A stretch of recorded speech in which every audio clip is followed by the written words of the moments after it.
लेकर आए हैं।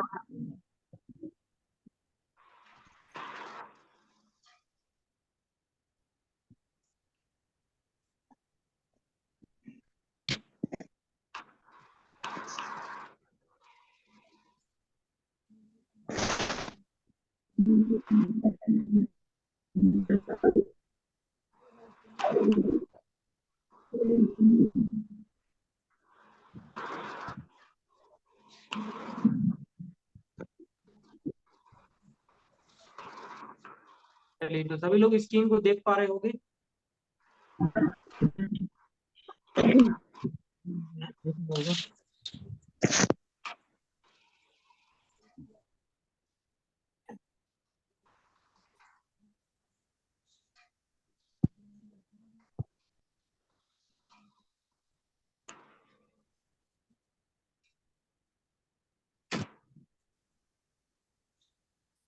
हाँ सर। दिख रहा है। हाँ सर दिख रहा है।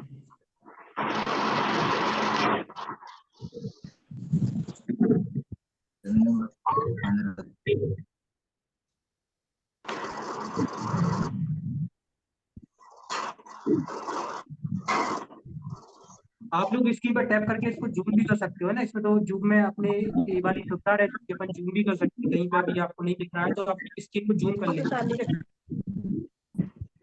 ओके, तो यहाँ पे मैंने दोनों लैंग्वेज में जो क्वेश्चन है उनको लिखा हुआ है। जैसे कि आप यहाँ पे हिंदी और इंग्लिश दोनों लैंग्वेज में देख सकते हो क्वेश्चनों को, ठीक है। तो पहला हमारा क्वेश्चन है, आप सभी लोग देख सकते हो। सभी लोग एक बार पहले अपने जो माइक को म्यूट कर लें, जब आपको जरूरत पड़ेगी तभी आपको बोलना है, ठीक है।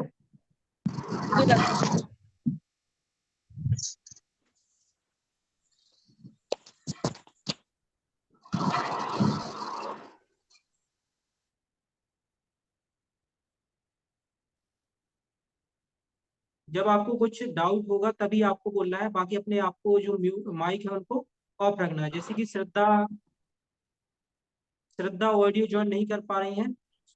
चलो, श्रद्धा ने भी कर लिया। श्रद्धा, आपको अपना माइक है वो म्यूट रखना है, जब जरूरत पड़े तभी आपको अपना जो माइक है वो खोलना है, ठीक है। यस। ओके,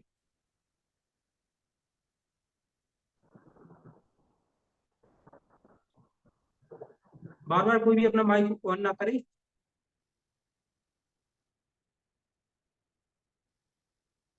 चलिए, तो पहला क्वेश्चन आप सभी लोग स्क्रीन पर देख सकते हो। पहला क्वेश्चन यहाँ पे आपको स्क्रीन पर दिख रहा होगा। पहला क्वेश्चन है, 50 ग्राम द्रव्यमान और 10 घन सेंटीमीटर, 50 ग्राम द्रव्यमान और 10 घन सेंटीमीटर आयतन वाली वस्तु के घनत्व की गणना कीजिए। आप सभी लोगों को पता है घनत्व क्या होता है। घनत्व के बारे में अगर आपको नहीं पता तो मैं आपको बता दूं। देखो, जो घनत्व होता है वो किसी चीज की डेंसिटी होती है। डेंसिटी को ही हम लोग क्या बोलते हैं, घनत्व बोलते हैं, ठीक है। और घनत्व का जो फॉर्मूला होता है, घनत्व का जो फॉर्मूला होता है वो हमारा होता है द्रव्यमान बटे आयतन का। घनत्व का जो फॉर्मूला होता है वो द्रव्यमान बटे आयतन का होता है, जैसे कि आप सभी लोग देख सकते हो, ठीक है। घनत्व का जो फॉर्मूला होता है वो द्रव्यमान बटे आयतन का होता है। अब बोला गया है कि किसी वस्तु का जो द्रव्यमान है वो कितना है, 50 ग्राम है। ध्यान रखना, किसी वस्तु का जो द्रव्यमान है वो 50 ग्राम है और उसका जो आयतन है वो कितना है, 10 घन सेंटीमीटर है। घन सेंटीमीटर होता है किसी भी राशि पर 3 की घात। घन को बोलते हैं हम किसी भी राशि पर 3 की घात। तो घनत्व बराबर होता है हमारा द्रव्यमान भागे आयतन, या द्रव्यमान बट्टे में आयतन। तो द्रव्यमान है हमारा 50। जब इसमें हम 10 का भाग कर देंगे, जब इसमें हम कितने, ये तो हमारा आंसर आ जाएगा 5 ग्राम सेंटीमीटर। 10 का 50 में जो भाग जाएगा वो कितने बार जाएगा, 5 बार जाएगा, ठीक है। अब देखो, जो द्रव्यमान की इकाई है वो क्या है, ग्राम है। और जो आयतन की इकाई है वो क्या है, सेंटीमीटर है। तो इसका जो जो घनत्व की इकाई होगी वो क्या होगी, द्रव्यमान, सॉरी, जो घनत्व की इकाई होगी वो होगी ग्राम, और बटे में सेंटीमीटर की पावर कितनी, 3। तो इस तरीके से जो राशि की इकाई होती है उसकी गणना की जाती है, उसके सूत्र के आधार पर की जाती है। तो द्रव्यमान का जो इकाई है वो ग्राम हो गई, और जो आयतन की इकाई हो गई वो क्या हो गई, हमारी सेंटीमीटर क्यूब हो गई। तो इस तरीके से जो घनत्व की इकाई होगी वो क्या होगी, gram centimetre cube. English medium वाले बच्चे, बगल में जो साइड में आपको क्वेश्चन दिख रहा है सेम लैंग्वेज में आप लोग देख सकते हो। ठीक है। डेंसिटी इक्वल टू होता है मास अपॉन में वॉल्यूम। डेंसिटी और वॉल्यूम का जो हम वैल्यू है वो पुट कर देंगे तो हमारा आंसर है वो 5 ग्राम पर सेंटीमीटर क्यूब है, आ जाएगा। बढ़ते हैं हम अपने अगले क्वेश्चन की ओर। चलिए, तो अगला क्वेश्चन है हमारा,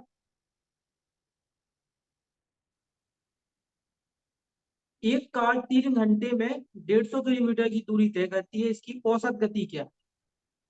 एक कार है वो 3 घंटे में 150 किलोमीटर चलती है, तो हमें उसकी औसत गति बतानी है। ठीक है, औसत गति, गति को चाल भी कहते हैं। तो आपने एक फॉर्मूला पढ़ा था, दूरी बराबर होता है चाल गुणे समय। दूरी बराबर हमारा क्या होता है? चाल गुणे समय होता है। दूरी बराबर होता है हमारा चाल, दूरी बराबर होता है हमारा, एक मिनट में यहाँ पे आपको लिख के बता देता हूँ। दूरी बराबर होता है हमारा चाल, और गुणा में आता है हमारा समय। ठीक है, तो चाल का फॉर्मूला होता है हमारा, सॉरी, दूरी का फॉर्मूला होता है हमारा चाल बटे समय। तो यहाँ पे हमें चाल निकालना है, तो चाल का यहाँ पे हमारा जो फॉर्मूला है वो हो जाएगा, चाल का जो हमारा फॉर्मूला है, ठीक है, चाल का जो हमारा फॉर्मूला है वो हो जाएगा दूरी बटे में कुल समय, यानी कि कुल दूरी और बटे में कुल समय। तो दूरी है हमारी कितनी? 150 किलोमीटर। जो दूरी है हमारी वो कितनी है? 150 किलोमीटर, आप सभी लोग देख सकते हो। और जो समय लग रहा है वो हमें 3 घंटे का लग रहा है। तो जब 150 में हम 3 का भाग दे देंगे तो हमारा आंसर आ जाएगा 50 किलोमीटर पर घंटा। ठीक है।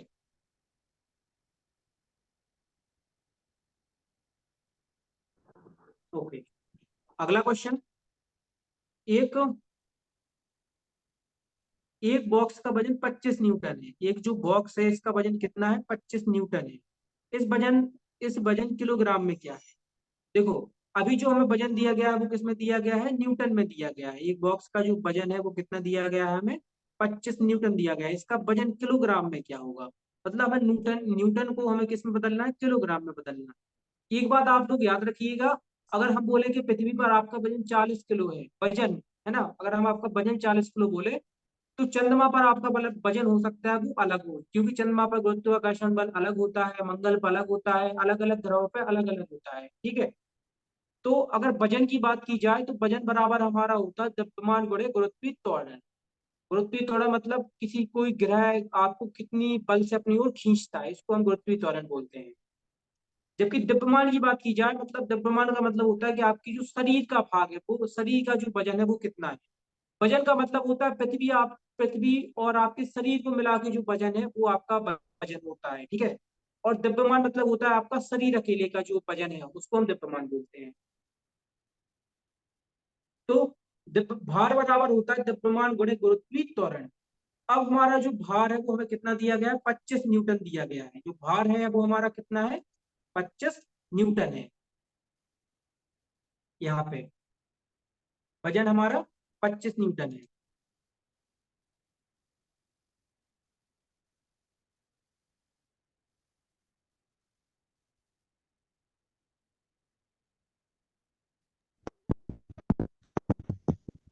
ठीक है, तो द्रव्यमान हमारा क्या हो जाएगा? देखो यहाँ से क्या होगा, जो द्रव्यमान हमें इस द्रव्यमान को हमें फाइंड करना है, तो जो गुरुत्वीय त्वरण है वो इसके भार की बटी में चला जाएगा। मतलब द्रव्यमान बराबर हमारा हो जाएगा, जो द्रव्यमान है वो हमारा बराबर हो जाएगा, द्रव्यमान जो हमारा है वो हमारा बराबर हो जाएगा किसके? वो हमारा हो जाएगा वजन के। ठीक है, और बटे में आ जाएगा हमारा क्या? बट्टे में आ जाएगा गुरुत्वीय त्वरण। ठीक है, तो द्रव्यमान का हमारा फॉर्मूला हो जाएगा वजन बटे में गुरुत्वीय त्वरण। अब जो हमें वजन दिया गया है वो हमारा 25 है। वजन हमारा कितना है? 25 है। और इसमें हम भाग कर देंगे गुरुत्वीय त्वरण का।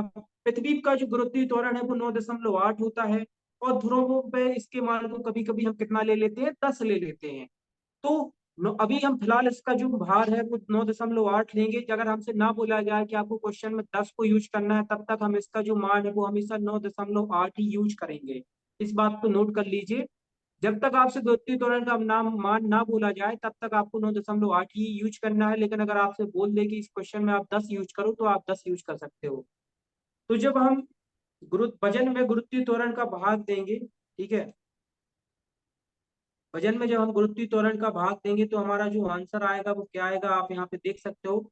वजन में जैसे ही हमने गुरुत्वीय त्वरण का भाग दिया तो हमारा आंसर आ गया, मास आ गया हमारा 2.55 किलोग्राम। किंगा का मतलब किलोग्राम। यहाँ पे देखो हमने भाग दिया है, ठीक है। तो इस तरीके से हम, अगर किसी वस्तु का हमें वजन दिया गया है और हमें उसका भार भार निकालना है, सॉरी उसका हमें द्रव्यमान निकालना है, तो हम इस तरीके से उसका द्रव्यमान निकाल सकते हैं। चलो अगला क्वेश्चन। यहाँ तक सभी को क्लियर? देखो जहां भी कोई डाउट हो आप लोग पूछ लिया करो, ठीक है। नहीं तो मैं मान के चलता हूँ कि सभी बच्चों को समझ में आ रहा है ना। तो जहां भी आपको डाउट हो तुरंत पूछो, कोई इशू नहीं है मुझे। हम आप लोगों को पूरी मेहनत से पढ़ा रहे हैं तो आप लोगों का भी कर्तव्य है कि आप पूरी मेहनत से पढ़ो, ठीक है। अगला क्वेश्चन। इंग्लिश मीडियम वाले बच्चे बगल में देखते जाएंगे, साइड में उनको सब कुछ दिखाई दे रहा है। किसी को भी क्लास ज्वाइन करने में, ऑडियो ज्वाइन करने में कोई भी इशू हो आप तुरंत मुझसे पूछ सकते हो, ठीक है। जैसे कि लक्ष्मी शर्मा, काफी सारे बच्चों को मैंने बताया था, एक एक बच्चे को कॉल करके बताया था कि ऑडियो कैसे ज्वाइन करना है, फिर भी बच्चे ज्वाइन नहीं कर पाते। चलो मैं कल इनके लिए एक वीडियो डाल दूंगा, उसमें उनको पूरी डिटेल है वो दे दूंगा। अगला क्वेश्चन देखते हैं।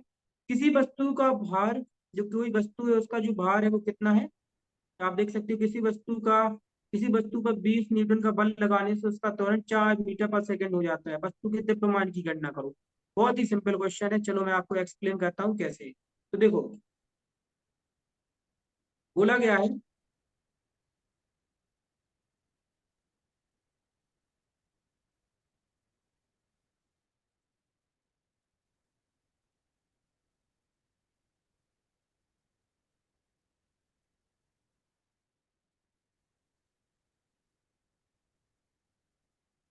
बोला गया है कि किसी वस्तु का जो फोर्स है, किसी वस्तु पर जो फोर्स है वो कितना लगाया जा रहा है। एफ इक्वल टू आपका लगाया जा रहा है, एफ इक्वल टू, देखो एफ इक्वल टू होता है एम ए। एफ कहलाता है आपका फोर्स और एम कहलाता है आपका द्रव्यमान और ये कहलाता है आपका त्वरण, ठीक है। अब बोला गया कि किसी वस्तु पर जो बल लगाया जा रहा है वो 20 न्यूटन का लगाया जा रहा है, ठीक है। और उस वस्तु का हमें मास बताना है, जबकि उसका जो त्वरण है वो कितना है, 4 मीटर पर सेकेंड उसके स्क्वायर है, 4 मीटर पर सेकेंड स्क्वायर है, ठीक है। तो हम यहाँ से m को कैसे निकाल सकते हैं। m बराबर हो जाएगा हमारा 20/4 इक्वल टू हो जाएगा हमारा क्या, m। 20/4 इक्वल टू हो जाएगा हमारा क्या, m। इस तरीके से हम सॉल्व कर सकते हैं, सिंपल सा तरीका।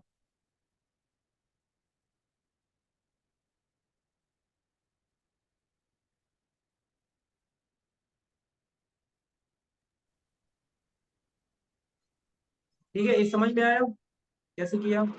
Yes sir. ये फॉर्मूले सभी लोग यस याद रखना। सर। फोर्स इक्वल टू क्या होता है, मास इनटू,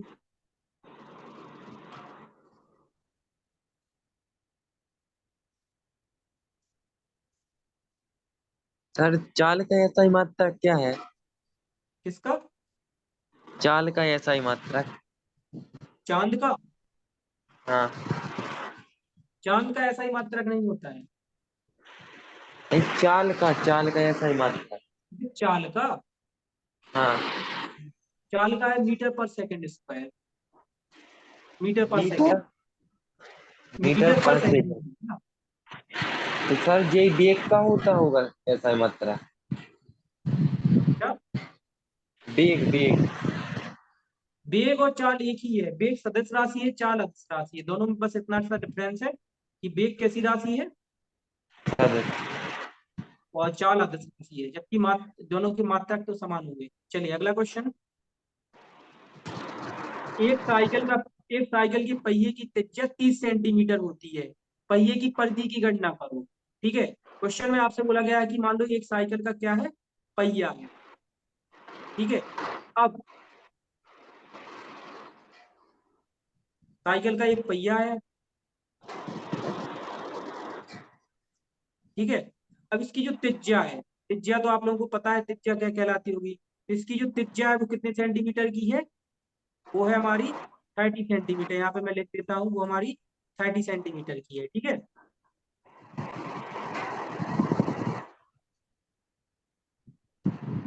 अब हमसे बोला गया है पहिए की परिधि की गणना करो। परिधि कहलाती है हमारी चारों ओर जो एक गोल गोल लाइन होती है ना, सर्कल के चारों ओर एक गोल गोल लाइन आप लोग देख पा रहे हो, देखो ये जो लाइन है, जो आप लाइन आपको स्क्रीन पे दिख रही है, ये क्या होती है, हमारी परिधि होती है। तो ये आप लोगों को स्क्रीन पे जो गोल गोल लाइन दिखती है ना, इसी को हम परिधि बोलते हैं, जो सर्कल के चारों ओर होती है, ठीक है, इसी को हम क्या बोलते हैं, परिधि। यार ठीक नहीं है, है इसमें। ठीक है। तो हमसे बोला गया कि हमें परिधि बतानी, परिधि कहलाती है हमारी सरकमफ्रेंस, परिधि हमारी क्या कहलाती है, सरकमफ्रेंस कहलाती है। चलिए तो हम यहाँ पे देख लेते हैं इस क्वेश्चन का आंसर। ओके, तो सी हमारी सरकमफ्रेंस इक्वल टू होता है हमारा 2 पाई आर, क्या होता है हमारा 2 पाई आर, यही होता है ना। तो हम यहाँ पे वैल्यू रख देंगे, वैल्यू में हम रखेंगे 2 × पाई की जो हमारी वैल्यू होती है वो होती है 3.14, है ना। और जो हमारी आर की वैल्यू है वो हमें कितनी दी गई है, 30 सेंटीमीटर दी गई है। इसको यहाँ से हम सॉल्व कर लेंगे तो हमारा हो जाएगा 32 या 60, और 60 का जब हम इसके साथ गुणा करेंगे तो हमारा आंसर कितना आएगा, 60 का जब हम 3.14 के साथ गुणा करेंगे तो हमारा आंसर आएगा 6×12 6×18 6 और 24 की 4 हासिल आएंगी 2, तो 6 × 6 = 2 8, और 6 × 6 = 18 6 × 4 = 24, मतलब ये हमारा आंसर आएगा। यहाँ पे आप लोग यहाँ पे लिखने की जरूरत ही नहीं है, ठीक है, क्योंकि यहाँ पे पहले से ऑलरेडी लिखा हुआ है। ये आंसर हमारा यहाँ पे पहले से लिखा हुआ है, इसका आंसर हो जाएगा हमारा 188.4 सेंटीमीटर। ठीक है, तो इस तरीके से अगर हमें पहिए की त्रिज्या दी गई है तो हम परिधि की गणना कर सकते हैं। चलिए अगला क्वेश्चन। सर हाँ, सर वो अपन पाई का मान 22/7 नहीं रख सकते, 3 दशमलव हाँ की जगह? पाई का मान आप 22/7 रख दीजिए, कोई इशू नहीं है ना, दोनों ही पाई के मान है, 3.14 रख दीजिए, और पाई अगर देखो 22/7 कब रखते हैं, तो जब त्रिज्या 7 से कट रही हो, जैसे हम्म। जो त्रिज्या होती है ना वो 7 से कट रही हो, तो उसको अपन क्या करते हैं, उस समय पे अपन उसका पाई का जो मान होता है वो 22/7 रखते हैं। अगर त्रिज्या ना कट रही हो तो अपन उसको क्या करते हैं, उस समय पे अपन जो मान रखते हैं वो 3.14 रखते हैं, ठीक है। चलिए अगला क्वेश्चन देख लेते हैं। एक कार 40 मीटर पर सेकंड के वेग से चल रही है, यह 10 सेकंड में कितनी दूरी तय करेगी। तो चाल, वेग सब एक ही राशि है, विस्थापन और दूरी एक ही राशि है, ठीक है। बोला गया है कि एक कार है, ठीक है, एक कार है, वो 40 मीटर पर सेकंड के वेग से चल रही है, यह 40 सेकंड में कितनी दूरी तय करेगी। तो दूरी बराबर क्या होता है, दूरी बराबर हमारा होता है वेग बटे समय, वेग को चाल भी बोलते हैं चाहे वेग बोल दो, ठीक है। दूरी हमें कैलकुलेट करना है, वेग है हमारा 40 का, और जो हमारा समय है वो 10 सेकंड का है, दोनों का मल्टीप्लाई कर देंगे, हमारा जो आंसर है वो कितना आ जाएगा, जो हमारा आंसर है वो कितना आ जाएगा, 400 मीटर।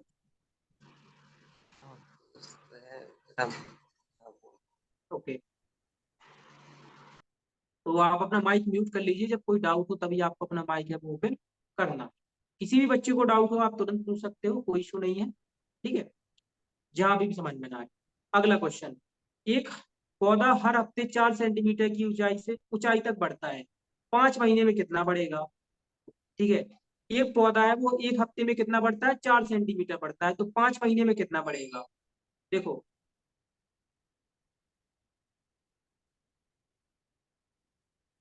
एक महीने में एक पौधा है वो एक हफ्ते में बढ़ा 4 सेंटीमीटर। मान लीजिए कोई पौधा है वो एक हफ्ते में कितना बढ़ा, यहाँ पे देखते हैं, एक हफ्ते में उसकी जो लंबाई बढ़ी वो कितनी बढ़ी,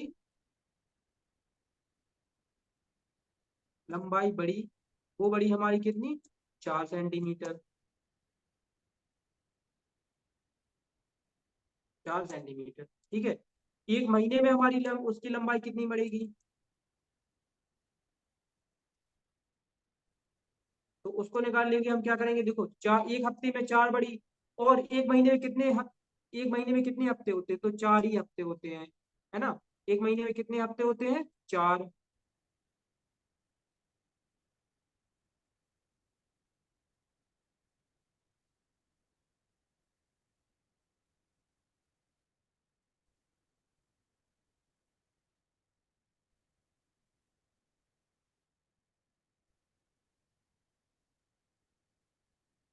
ठीक है। ओके, एक हफ्ते में लंबाई बढ़ी 4 सेंटीमीटर, एक महीने में होते हैं 4 हफ्ते, तो एक महीने में जो लंबाई बढ़ेगी वो कितने सेंटीमीटर बढ़ेगी, वो बढ़ेगी हमारी 16 सेंटीमीटर। अब हमें निकालना है 5 महीने का, तो 5 महीने की लंबाई कितनी होगी, 5 महीने की जो लंबाई है वो कितनी होगी, 1 मिनट हमें यहाँ से कैलकुलेट कर लेंगे। एक महीने में बढ़ी 16 सेंटीमीटर, तो 5 महीने में बढ़ेगी हमारी, 5 का गुणा कर देंगे यानी कि 80 सेंटीमीटर। ठीक है, तो इस तरीके से क्वेश्चन है। पहले उसमें एक महीने का निकाला गया है, एक हफ्ते का हमें सर दिया गया था, पहले एक महीने का निकाला है। सर हाँ हेलो हाँ सर, बोलिए। आपका आंसर जो है राइट नहीं है सर, तो हाँ, क्योंकि मैं रॉन्ग थोड़ा आंसर जैसे है। तुम्हें वो दिक्कत आ रही होगी कि महीने में 31 डेज भी हो सकते हैं, 30 डेज भी हो सकते हैं, है ना। ये सर क्योंकि मैंने निकाला तो अलग आंसर आ रहा है, आपका थोड़ा रॉन्ग है। चलिए ठीक है। देखो यहाँ पे अपन एक सामान्य सी बात सोचते हैं कि एक महीने में 16 सेंटीमीटर बढ़ी, तो 5 महीने में कितनी बढ़ी, 80 बढ़ी, है ना, सीधी सी बात है ना। अब जैसे, अब तो फिर इसमें भी तो दिक्कत आ सकती है आपको कि मैं आपसे बोल दूं कि मान लो जनवरी है तो जनवरी में फिर आप 31 दिन लोगे, मान लो फरवरी है, वो 5 महीने तो साल की कोई भी हो सकती है, जनवरी फरवरी, मान लो फरवरी है तो फिर आपको 28 दिन लेने पड़ेंगे, और हो सकता है कि वो लीप ईयर हो तो आप फिर आपको 29 दिन लेने पड़ेंगे। मतलब इसमें अपन कंफ्यूज हो जाएंगे ना। तो बिल्कुल अपन को बेसिक सा याद रखना है कि एक हफ्ते में 4, एक महीने में 16, और 5 5 महीने में कितना, 80। क्योंकि अगर आप ज्यादा डीपली घुसोगे तो फिर कंफ्यूज हो जाओगे, क्योंकि फिर किसी महीने में 31 डेज है, किसी किसी में 30 है, और किसी में तो 29 28, तो फिर कंफ्यूजन हो जाएगी। इसलिए अपन बिल्कुल एक सामान्य सा जो आइडियोलॉजी है उस पर, उसको फोकस करते हैं, ठीक है। Yes sir. ओके, चलिए अगला क्वेश्चन आपकी स्क्रीन पर। एक छात्र पानी का एक छात्र पानी का तापमान 25 डिग्री सेंटीग्रेड मापता है, फारेनहाइट में तापमान क्या है। किसी छात्र ने पानी का जो टेम्परेचर है उसको मेजर किया है, ठीक है, और उसका जो उसने तापमान मेजर किया है वो सेंटीग्रेड में किया है, 25 डिग्री सेंटीग्रेड। इसका हमें फारेनहाइट में बताना है, ठीक है। तो ये बहुत ही सिंपल होता है, मैं आपको बता देता हूँ। देखो आपको यहाँ पे स्क्रीन पे जो फॉर्मूला दिख रहा है, जो आप ये फॉर्मूला देख पा रहे हो, इसको याद रखना। फारेनहाइट में अगर तापमान को बदलना है, सेल्सियस में दिया गया है, फारेनहाइट में बदलना है, तो आपका फॉर्मूला होता है सेल्सियस में जो तापमान दिया गया है, सेल्सियस में जो तापमान दिया गया है, मान लो सेल्सियस में आपको यहाँ पे 25 दिया गया है, ठीक है, आपको यहाँ पे 25 दिया गया है। चलो मैं यहाँ पे टेस्ट में लिख के आपको बता देता हूँ। तो आपको सेल्सियस में दिया गया है कितना, 25, ठीक है, डिग्री सेंटीग्रेड, डिग्री सेल्सियस। इसको बदलना है फारेनहाइट में, तो सिंपल सा फॉर्मूला होता है 25 को मल्टीप्लाई कर दो, किसके साथ, 25 को हमें मल्टीप्लाई करना है 9/5 के साथ, और फिर इसमें हमें ऐड कर देना है, इसमें हमें ऐड कितना कर देना है, 32। तो इस तरीके से हम जो सेल्सियस में टेम्परेचर है इसको फ़ारेनहाइट में बदल सकते हैं। जैसा कि यहाँ पे भी पहले देखो 25 डिग्री सेंटीग्रेड था, ठीक है, तो उसका मल्टीप्लाई किया गया है 9/5 के साथ, फिर इसमें 32 को जोड़ दिया गया है। तो इस तरीके से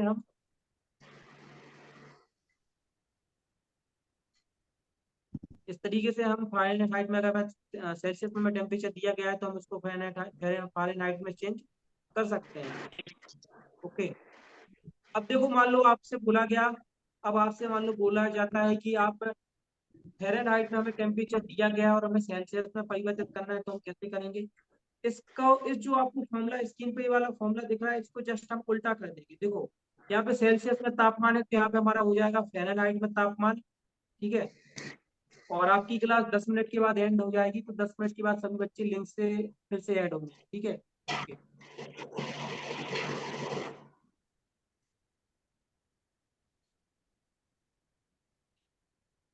तो इस फॉर्मूले को हम थोड़ा सा उल्टा कर देंगे। इस फॉर्मूले को हम क्या कर देंगे, सभी बच्चे यहाँ पे फॉर्मूला देख लें, नया फॉर्मूला।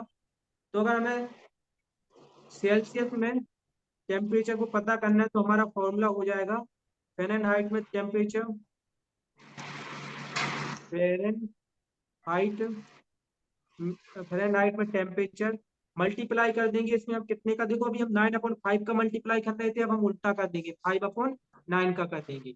और इसके बाद हम इसमें +32 कर रहे थे, तो हम इसमें माइनस कितना कर देंगे, 32 कर देंगे।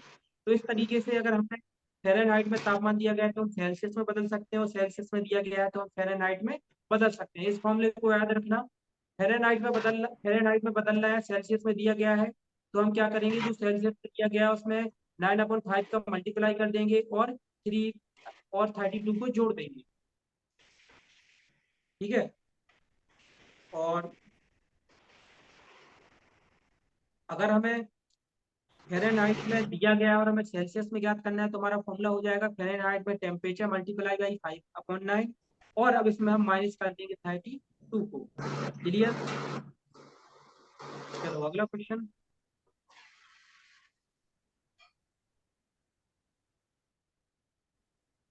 सर नहीं आ रही है क्या? हेलो, सर, वॉइस नहीं आ रही। वॉइस नहीं आ रही है? सर, अब आने लगी। आ रही है सर, क्लियर है। सर इसको अब वॉइस नहीं आ रही, आने नाम लगी। बताएंगे तो आ रही है बात। देखो देखो, आ जिसको भी रही है। वॉइस वॉइस ना आए तो आप एक बार मीटिंग को एंड करके फिर से ज्वाइन हो जाया करो, आने लगेगी, है ना। कभी कभी यस टेक्निकल इशू होता है। सर, मेरी मीटिंग बंद हो जाती है सर बीच में, ऐसा क्यों होता है? ऐसा इसलिए होता है क्योंकि आपका नेटवर्क एरिया में नहीं हो, क्योंकि आपकी जो आवाज आती है वो कट कट के आती है। यस। आप प्रॉपर नेटवर्क में रहा करो, बाकी बच्चों के साथ नहीं होता है। चलिए अगला क्वेश्चन हम देख लेते हैं। अगला क्वेश्चन बोला गया अगला क्वेश्चन आपकी स्क्रीन पे ये रहा। केबीसी में नहीं बोलता अमिताभ बच्चन की। अगला क्वेश्चन आपकी स्क्रीन पे ये रहा। चलो एक क्वेश्चन है हमारा। एक चरखी प्रणाली लागू बल को 3 के कारक से गुणा करती है। यदि 10 न्यूटन का इनपुट बल लगाया जाता है तो आउटपुट बल क्या होगा?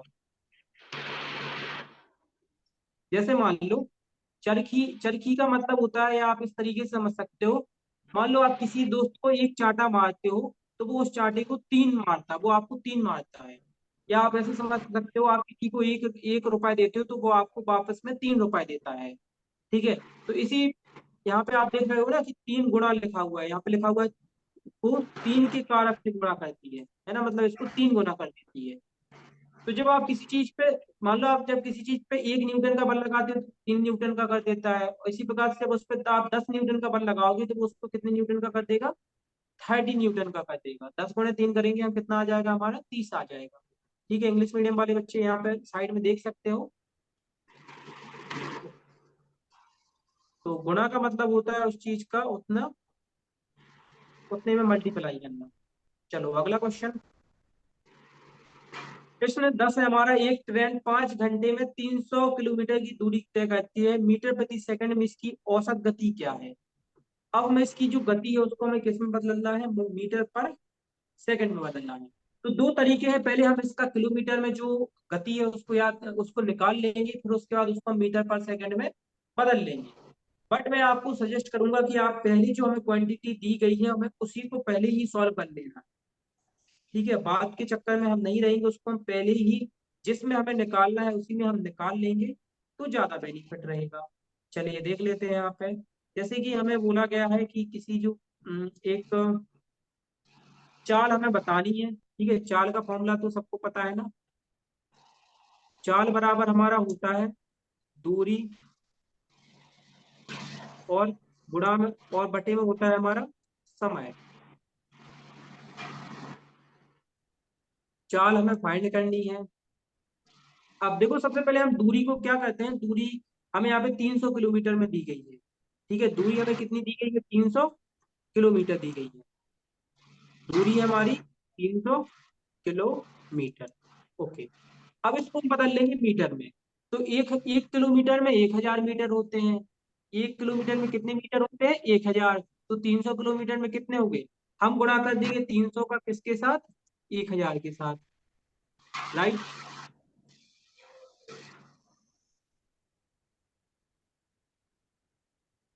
ठीक है। तो जो हमारा आंसर आएगा वो कितना आएगा? 3 आएगा और 5 जीरो आएंगे। 1 2 3 4 और 5 जीरो। यहाँ तक सभी को क्लियर? 30,000 3 नहीं लाख। आएगा, इसका आंसर आएगा 3 लाख। 3 लाख। 2,500 सैकड़ा, 1,000, 10,000, लाख, 3 लाख आएगा। ठीक है, ओके। अब इसमें बोला गया था 5 घंटे का समय। 1 घंटा हमें पता है कितने के इक्वल होता है हमारा, 60 मिनट। ठीक है, और 60 मिनट हमारा इक्वल होता है 3600 सेकेंड। 1 मिनट में 60 सेकेंड और 60 मिनट में 3600 सेकेंड। देखो उसमें क्या बोला गया था, उसमें बोला गया था कि जो हमें गति बतानी है वो किस में बतानी है, मीटर पर सेकंड में बतानी। जो हमें गति बतानी है वो हमें किस में बतानी है, मीटर पर सेकंड में बतानी है। तो हमने यहाँ पे जो दूरी है उसको भी हमने मीटर पर सेकंड में, मीटर में फाइंड कर लिया है, और समय को भी फाइंड कर लिया है। अब हमें सीधे सा जो वैल्यू उसको रख देना है। ठीक है, तो हम सीधी सी वैल्यू है उसको यहाँ पे रख देते हैं। तो चलिए, तो चाल बराबर हमारा हो जाएगा, चाल बराबर होता है दूरी बटे समय।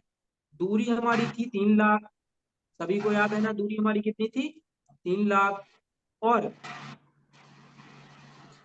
1 घंटे में होते हैं हमारे 3600 सेकंड। तो 5 घंटे में हमारे कितने सेकंड हो गए, 5 गुणे 3600। 1 घंटे में होते हैं 3600, तो 5 घंटे में 3600 गुणे 5। क्लियर ना यहाँ तक सभी को? चलो, आंसर हमारा क्या आएगा, चाल बराबर हमारी आएगी। देखो, जब अपन 5 का इसमें भाग करेंगे तो सबसे पहले तो 6 बार 30 में जाएगा और 4 जीरो पीछे से आ जाएंगे। इसके बाद बटे में हमारा क्या रहेगा, 3600 रहेगा। ठीक है, 3600 का जब आप 60,000 में भाग करोगे तो आंसर आपका कितना आएगा, आंसर आपका यहाँ पे आप लोग देख सकते हो, आंसर आएगा आपका 16.67 मीटर पर सेकंड। क्वेश्चन क्लियर सभी लोगों को? सबसे पहले अपन ने क्या किया, दूरी अपन को किलोमीटर में दी गई थी तो इसको अपन ने मीटर में बदला। ठीक है, समय अपन घंटे में दिया गया था तो अपन ने इसको सेकंड में बदला। देन उसके बाद अपन ने फॉर्मूले में इसकी वैल्यू पुट कर दी तो अपना फाइनल आंसर है वो आ गया। क्लियर? सर हाँ, सर जी अपने 60,000 कैसे आएंगे? अच्छा 60,000। देखो 1 किलोमीटर में कितने मीटर होते हैं? अच्छा यहाँ पे मत देखो, ये तो क्या आसान यार, हो गया। ठीक है, देखो अपना जो अपनी जो सॉरी अपनी जो कुल दूरी कितनी थी, 3 लाख थी। कितनी थी, 3 लाख। में यहाँ पे 5 जीरो बनाने की कोशिश करता हूँ। ओके, ठीक है।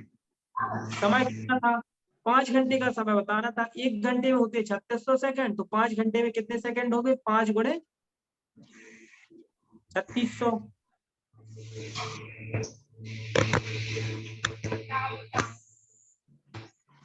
5 गुणे कितने हो गए, 36। क्लियर? ठीक है, अब जो ये 5 है, ये जो 5 है इससे अपन ने 30 में क्या कर, यहाँ पे 3 लाख में क्या कर दिया, भाग कर दिया। तो जैसे ही अपन ने 3 लाख में भाग किया तो अपना क्या आ गया, 60,000 आ गया। क्या आ गया, 60,000। 5 का 30 में 6 बार गया, हाँ 4 ठीक है जीरो हाँ। 4 जीरो पीछे से आ गए। Okay, clear? हाँ आ गई। ओके, चलिए अगला क्वेश्चन। और कुछ ही समय में आपकी मीटिंग है वो है लैब हो जाएगी, तो सभी लोग फिर से जुड़ना। अपन थ्योरी में अपन फॉर्मूला बताओ क्या, थ्योरी बटे प्रद्युम्न अपनी वॉइस म्यूट कर लो भाई।